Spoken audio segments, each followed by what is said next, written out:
நம்ம ஆங்குலர்ல பார்க்க போறது ரிசால்வர் கான்செப்ட். ஸோ இந்த ரிசால்வர் வந்து எதுக்காக யூஸ் பண்றோம் அப்படிங்கறத ஒரு சிம்பிள் எக்ஸாம்பிளோட பார்க்கலாம். ஸோ இப்போ வந்து ஹோம்னு ஒரு ரவுட் இருக்கு, ப்ராடக்ட்ஸ்னு ஒரு ரவுட் இருக்கு. ஸோ நம்ம ஹோம்ல இருந்து ப்ராடக்ட்ஸ் ரவுட்டுக்கு மாறும்போது என்ன நடக்குதுன்னு அப்சர்வ் பண்ணலாம். ஸோ ப்ராடக்ட்ஸ் கிளிக் பண்ணோடனே பார்த்தீங்கன்னா ரவுட் யூஆர்எல் இமீடியட்டா சேஞ்ச் ஆச்சு. ஆனா வந்து டேட்டா வந்து கொஞ்சம் டைம் எடுத்து தான் நம்மளுக்கு ஃபெட்ச் ஆகி இங்க வருது. ஸோ இதுல வந்து யூசர் வந்து கொஞ்சம் வெயிட் பண்ண வேண்டிய டைம் இருக்குது. ஸோ இந்த ஆங்குலர் ரிசால்வர் வந்து நம்ம எதுக்காக யூஸ் பண்றோம் அப்படின்னா, ஒரு ரவுட்ல இருந்து இன்னொரு ரவுட்டுக்கு மாறும்போது டேட்டா வந்து ஃபெட்ச் ஆனதுக்கு அப்புறம் அந்த ரவுட் வந்து ஆக்டிவேட் ஆகும். ஸோ நம்ம ஹோம்ல இருந்து ப்ராடக்ட்ஸ்க்கு மாறும்போது சாதாரணமா அந்த காம்போனண்ட்டை வந்து ஆங்குலர் வந்து லோட் பண்ணிடும் யூசர் கிளிக் பண்ண உடனே.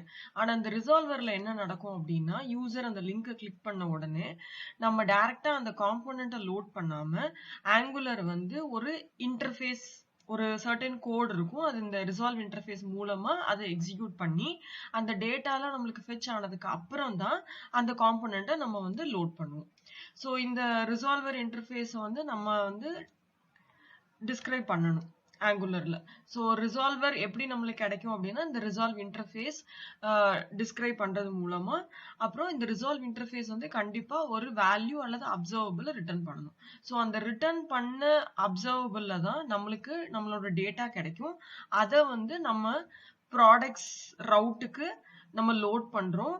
அப்புறம் தான் ப்ராடக்ட்ஸ் ரவுட் வந்து ஆக்டிவேட் ஆகும். ஸோ இதுதான் வந்து ஜென்ரல் ரவுட்டிங்க்கும் ரிசால்வர் ரவுட்டிங்க்கும் உள்ள மெயின் டிஃபரன்ஸ். ஸோ நான் என்னோட டேட்டாவை வந்து ப்ராடக்ட்ஸ் டேட்டாக்கு வந்து இந்த யூஆர்எல் யூஸ் பண்ண போறேன்.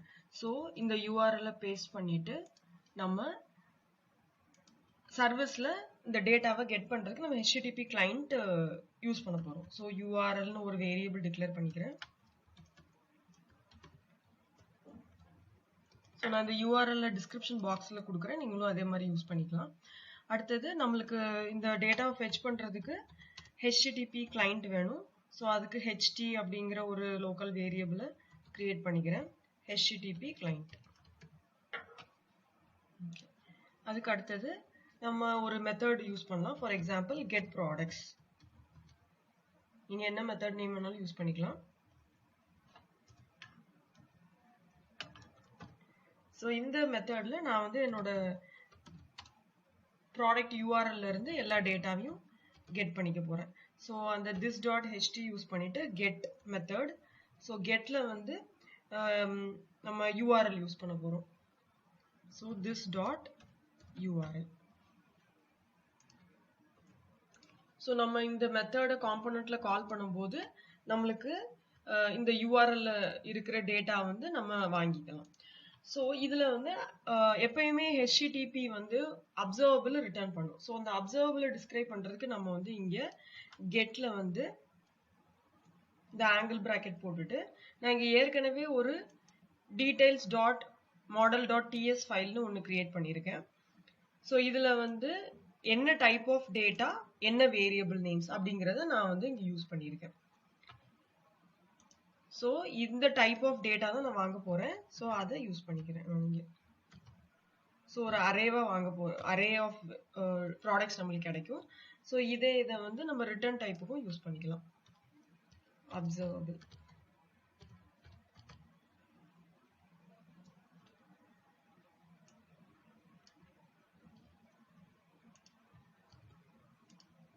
ஓகே, ஸோ இது முடிஞ்சது, நம்ம சர்வீஸ் கால் முடிஞ்சது. ஸோ இப்போ இது வந்து நம்ம ஒரு service.ts ஃபைல் கிரியேட் பண்ணியிருக்கேன். ஸோ இது வந்து நார்மலாக நம்ம ஒரு கிளாஸ் தான், அதை வந்து சர்வீஸை யூஸ் பண்ண போகிறோம்.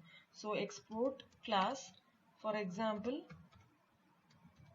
ப்ராடக்ட் ரிசால்வர் சர்வீஸ் அப்படின்னு நேம் கொடுத்துக்கிறேன்.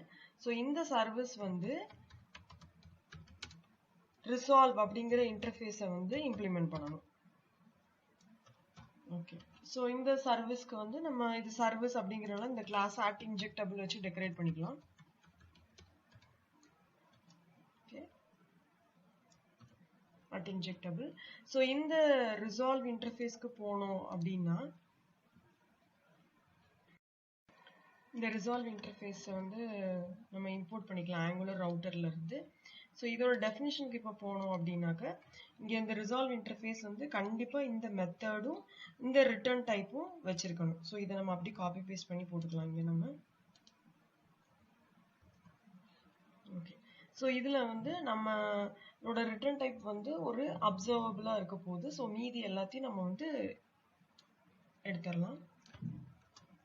ஓகே, ஸோ இதில் வந்து இந்த டி அப்படிங்கிறது என்னன்னாக்கா நம்ம வந்து ஏற்கனவே ஒரு ப்ராடக்ட் கிரியேட் பண்ணி வச்சுருக்கோம் இல்லையா. ஸோ இந்த ப்ராடக்ட் மாதிரி இருக்கணும் நம்மளோட அப்சர்வபிள் ரிட்டர்ன் டைப். ஸோ இதை வந்து இங்கே பேஸ்ட் பண்ணிக்கலாம் ஒரு அரே டைப். ஸோ இதையும் இம்போர்ட் பண்ணிக்கலாம்.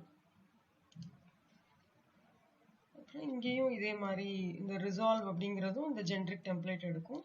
ஸோ அங்கேயும் இதை காப்பி பேஸ்ட் பண்ணிக்கலாம். ஓகே, ஸோ இது எல்லாத்தையும் இப்போ இம்போர்ட் பண்ணிடலாம்.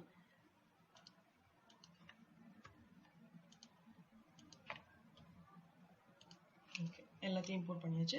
ஸோ இந்த ரிசால்வ் இன்டர்ஃபேஸ் அப்படிங்கிறது என்னன்னாக்க கண்டிப்பாக இது வந்து ரிட்டர்ன் பண்ணணும், ஒரு அப்சர்வபிள் அல்லது ஒரு வேல்யூ ரிட்டர்ன் பண்ணணும். ஸோ நம்ம கேஸில் வந்து எதை ரிட்டர்ன் பண்ண போகுது அப்படின்னு பார்த்தீங்கன்னா ரிட்டர்ன் நம்ம வந்து அந்த ப்ராடக்ட்ஸ் யூஆர்எல் வந்து எங்கேருந்து வாங்குறோம் அப்படிங்கிறத நம்ம டிஃபைன் பண்ணியிருந்தோம் நம்மளோட ஏபிஐ சர்வீஸ் காலில். ஸோ இந்த சர்வீஸ் காலில் இருந்து இந்த கெட் ப்ராடக்ட்ஸ் அப்படிங்கிற மெத்தட்லேருந்து நம்மளோட யூஆர்எல்ல இருக்க டேட்டாலாம் நம்ம ஃபெச் பண்ண போகிறோம். ஸோ இந்த மெத்தட் தான் ரிட்டர்ன் பண்ணுது நம்மளுக்கு டேட்டாவை. ஸோ அதை தான் இங்கே வாங்க போகிறோம். ஸோ அதுக்கு என்ன பண்ணணும்னா நம்ம எப்பயும் போல் கன்ஸ்ட்ரக்டரில் வந்து ஹெச்டிடிபி கிளாஸை நம்ம ஏபிஐ சர்வீஸ் கிளாஸ் இருக்கு இல்லையா, அதை வந்து இன்ஜெக்ட் பண்ணிக்கிறோம். டிபெண்டன்சி இன்ஜெக்ஷன் ப்ரைவேட் ஏபிஐன்னு நான் நேம் கொடுத்துக்கிறேன். ஏபிஐ சர்வீஸ் நம்ம ஏற்கனவே கிரியேட் பண்ணியிருக்கோம். ஓகே, ஆட்டோமேட்டிக்காக இம்போர்ட் ஆயிடுச்சு. ஸோ இதில் இருந்து ஸோ அங்கே நம்ம வந்து கெட் ப்ராடக்ட்ஸ் அப்படிங்கிற மெத்தடு நம்மளோட டேட்டாவை வந்து ஃபெச் பண்ணுது. ஸோ இதை தான் நம்ம ரிட்டர்ன் பண்ண போகிறோம். Okay, so resolve interface implement பண்ணியாச்சு நம்ம. அது வந்து கண்டிப்பாக ஒரு அப்சர்வபிளை ரிட்டர்ன் பண்ணணும். ஸோ நம்மளோட அப்சர்வபிள் ரிட்டர்ன் டைப் என்னவா இருக்கும் அப்படின்னா இந்த டைப் டேட்டாவா இருக்கும். ஐடி, நேம், கேட்டகரி, ப்ரைஸாக இருக்கும். ஓகே, அடுத்தது இப்போ நம்ம என்ன பண்ண போகிறோம் அப்படின்னா ஸோ நம்ம app.module.ts ஃபைலில் நம்ம இந்த ப்ராடக்ட்ஸ் ரவுட் இம்ப்ளிமெண்ட் பண்ண போது தான் இந்த ரிசால்வர் வந்து நம்மளுக்கு எக்ஸிக்யூட் ஆகணும். ஸோ அதுக்காக ரிசால்வ் அப்படிங்கிற ஆப்ஜெக்ட் அது பேர் ஆஃப் கீஸ் எடுத்துக்கும். என்னது அப்படின்னா ஒன்று வந்து ப்ராடக்ட் டேட்டா. ஸோ இது வந்து யூசர் டிஃபைன், நீங்கள் என்ன நேம்னாலும் கொடுத்துக்கலாம். ஸோ இதில் எந்த கிளாஸ் நம்ம வந்து ரிசால்வர் இம்ப்ளிமெண்ட் பண்ணியிருக்கோமோ அந்த கிளாஸ் நேம் கொடுக்கணும். ஸோ இந்த கிளாஸ் நேமை எடுத்து நம்ம கொடுத்துக்கலாம். ஸோ இந்த கிளாஸ் எக்ஸிக்யூட் ஆகும்போது நம்மளுக்கு இந்த கெட் ப்ராடக்ட்ஸ் ஏபிஐ ரிட்டர்ன் பண்ணுற அப்சர்வபிள் டேட்டா எல்லாமே நம்மளுக்கு இந்த ப்ராடக்ட் டேட்டா அப்படிங்கிறதுல நம்மளுக்கு கெட் பண்ணிக்குவோம். ஸோ இப்போ நம்ம இந்த ப்ராடக்ட்ஸ் பாத் போகும்போது ப்ராடக்ட்ஸ் காம்பனன்ட் லோட் ஆகும் இல்லையா. ஸோ ப்ராடக்ட்ஸ் காம்பனன்ட் லோட் ஆகிறதுக்கு முன்னாடியே இந்த ரிசால்வர் கிளாஸ் நம்மளுக்கு வந்து நம்மளோட டேட்டாவெல்லாம் ஃபெச் பண்ணி இந்த ப்ராடக்ட் டேட்டாவில் கொடுத்துரும். ஸோ இந்த ப்ராடக்ட் டேட்டால இருந்து நம்ம டேட்டாவை வாங்கி யூஐல ரெண்டர் பண்ண போகிறோம். ஸோ இப்போ இந்த ப்ராடக்ட்ஸ் காம்பனன்ட்டுக்கு போகலாம் நம்ம. ஸோ இப்போ இந்த ப்ராடக்ட்ஸ் காம்பனன்ட்டுக்கு வந்துட்டோம். ஸோ இதில் நம்ம என்ன பண்ண போகிறோம் அப்படின்னாக்க நம்மளுக்கு அந்த ஆக்டிவேட்டட் ரவுட் அப்படிங்கிற ஒரு ஆங்குலர் ப்ரீடிஃபைன்டு இன்ஸ்டன்ஸ்ல வந்து நம்ம அந்த டேட்டாவை ப்ராடக்ட் டேட்டாங்கிறதுல ஸ்டோர் பண்ணோம் இல்லையா. ஸோ அதை நம்ம எடுத்துக்கலாம். ஸோ இந்த ஆக்டிவேட்டட் ரவுட்டை வந்து இம்போர்ட் பண்ணிக்கிறோம் ஆங்குலர் ரவுட்டர்ல இருந்து. அதுக்கப்புறமா இதில் திஸ் டாட் அந்த ஆக்டிவேட்டட் ரவுட் இருக்கு இல்லையா, அதில் போயிட்டு ஸ்னாப்ஷாட் அப்படிங்கிற ஒரு ப்ராப்பர்ட்டி இருக்கும். ஸோ இதை நம்ம வியூ பண்ணலாம் யூஐல. ஸ்னாப்ஷாட்ல போயிட்டு டேட்டா. ஸோ டேட்டாக்குள்ள நம்ம வந்து இங்கே என்ன வேரியபிள்ல ஸ்டோர் பண்றோம், ரிட்டர்ன் பண்றது எல்லாமே ப்ராடக்ட் டேட்டா அப்படிங்கிற வேரியபிள்ல நம்மளுக்கு கலெக்ட் ஆகும். ஸோ அதை வந்து இங்கே யூஸ் பண்ணணும். இப்படிதான் ஸ்டோர் ஆகும். நான் ஸ்டோர் ஆகிறத காமிக்கிறேன், அதை பார்த்துக்கலாம். ஸோ அதை வந்து நம்ம ஒரு வேரியபிள்ல ஸ்டோர் பண்ணிக்கலாம். அப்போதான் யூஐல ரெண்டர் பண்ண முடியும். ஸோ ப்ராடக்ட்ஸ் அப்படிங்கிற ஒரு வேரியபிள்ல நான் கொடுத்துக்கிறேன். ஸோ இது வந்து நம்மளுக்கு நம்ம ஏற்கனவே இங்கே ஒரு மாடல் இதே ப்ராடக்ட்டை எடுத்துட்டு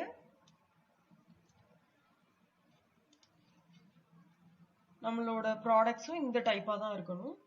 ஸோ இந்த நேம் இது வந்து ஒரு அரே. ஸோ இது வந்து ஒரு எம்டி அரேக்கு இனிஷியலைஸ் பண்ணிக்கலாம். ஓகே. ஸோ இதை வந்து நம்ம கன்சோல் பண்ணி பார்த்தோம்னா நம்மளுக்கு தெரியும். ஸோ இங்கே ஒரு கன்சோல் ஸ்டேட்மெண்ட் போட்டுக்கலாம்.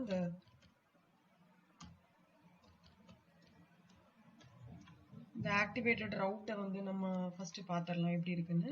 ஸோ உள்ள என்னென்ன ப்ராப்பர்ட்டிஸ்குள்ளே போகணும் அப்படின்னு நம்மளுக்கு ஈஸியாக தெரியும். அதுக்கப்புறம் இந்த ப்ராடக்ட்ஸையும் நம்ம கன்சோல் பண்ணிக்கலாம்.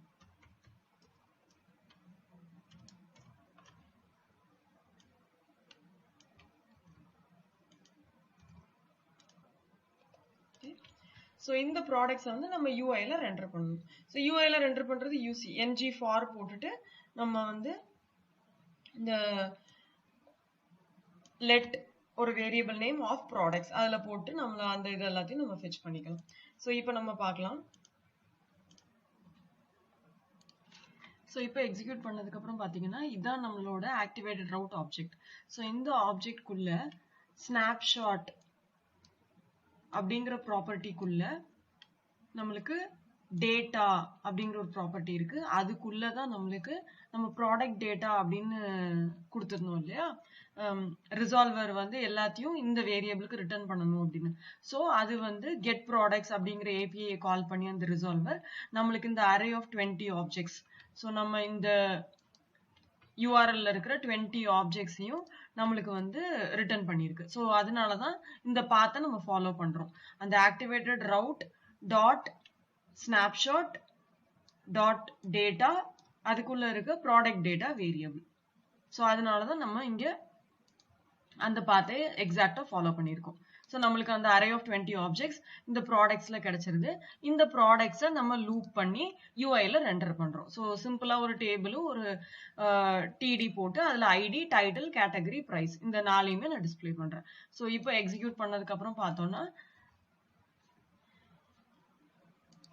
ஸோ இதுல ஹோம் அப்போ ஹோம் காம்பனன்ட் டிஸ்பிளே ஆகுது. ப்ராடக்ட்ஸ் அப்படிங்கிறப்ப பாருங்க உடனே ப்ராடக்ட்ஸ் மாறாம கொஞ்ச நேரம் வெயிட் பண்ணி அந்த டேட்டாலாம் ஃபெச் ஆனதுக்கு அப்புறம் தான் நம்மளுக்கு ப்ராடக்ட்ஸ் ரவுட் வந்து ஆக்டிவேட் ஆகுது. ஸோ இன்னொரு டைம் பார்த்தோம்னா முன்னாடி நம்ம ப்ராடக்ட்ஸ்னு கிளிக் பண்ண உடனே யூஆர்எல் ப்ராடக்ட்ஸ்னு சேஞ்ச் ஆகும். ஆனா நம்மளோட யூஐ வந்து அதை ரெண்டர் பண்றதுக்கு கொஞ்சம் டைம் எடுக்குது. ஆனா இப்போ என்ன ஆகும் அப்படின்னா ப்ராடக்ட்ஸ்னு கிளிக் பண்ண உடனே அது மாறாது. ஃபர்ஸ்ட் ரவுட் ஆக்டிவேட் ஆகிறதுக்கு முன்னாடியே எல்லா டேட்டாவையும் ப்ரீஃபெச் பண்ணதுக்கு அப்புறம் தான் நம்மளோட ரவுட் வந்து ப்ராடக்ட்ஸ்க்கு சேஞ்ச் ஆகும். ஸோ இன்னொரு டைம் நீங்க அப்சர்வ் பண்ணீங்கன்னா தெரியும். ஸோ இப்போதான் ப்ராடக்ட்ஸ்க்கு டேட்டா ஃபெச் ஆனதுக்கு அப்புறம் ப்ராடக்ட்ஸ் ரவுட் ஆக்டிவேட் ஆகி நம்மளுக்கு அந்த ஐடி, கேட்டகரி, பிரைஸ், டைட்டில் எல்லாமே நம்மளுக்கு டிஸ்பிளே ஆகுது. டிஸ்கிரிப்ஷன் பாக்ஸ்ல நான் இந்த ஏபிஐ யூஆர்எல் மற்ற டிஸ்கிரிப்ஷன்ஸ் எல்லாம் கொடுக்குறேன். தேங்க்யூ ஃப்ரெண்ட்ஸ் ஃபார் வாட்சிங்.